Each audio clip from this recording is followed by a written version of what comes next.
लाडक्या बहिणींना डिसेंबर आणि जानेवारी महिन्याचे 3,000 रुपये अजूनही खात्यात जमा झालेले नाही आहे आणि यावरून राज्यात आता मोठा राजकीय वाद पेटला आहे।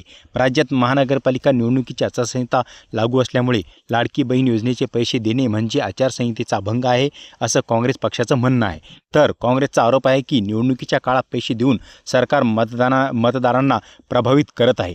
यावर मुख्यमंत्री देवेंद्र फडणवीस यांनी स्पष्ट भूमिका मांडली आहे की मुख्यमंत्री म्हणतात की लाडकी बहीण योजना ही नियमित योजना आहे। दरमहा 1,500 रुपये देणे म्हणजे कोणताही आचारसंहितेचा भंग नाही आहे।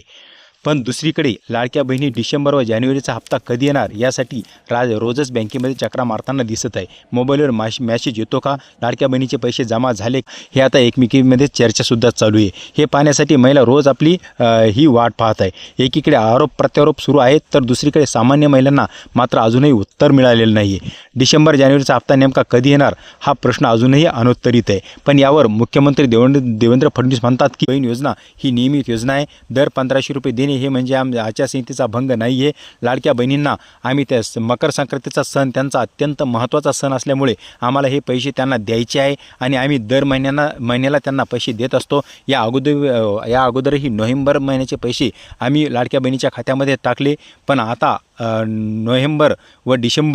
नोव्हेंबरचे टाकले, पण डिसेंबर व जानेवारीचे पैसे आम्ही लवकरात लवकर लाडक्या बहिणींना 14च्या तारखेच्या आतच टाकू, असं त्यांनी स्पष्ट आता माध्यमांना सांगितलेले आहे। आता यावर बघू काय होतं, तर आता हे पाहणं उत्सुकताचं असणार आहे। आता लाडक्या बहिणींनो, तुम्हाला याविषयी काय वाटतं हे कमेंटमध्ये नक्कीच कळवा।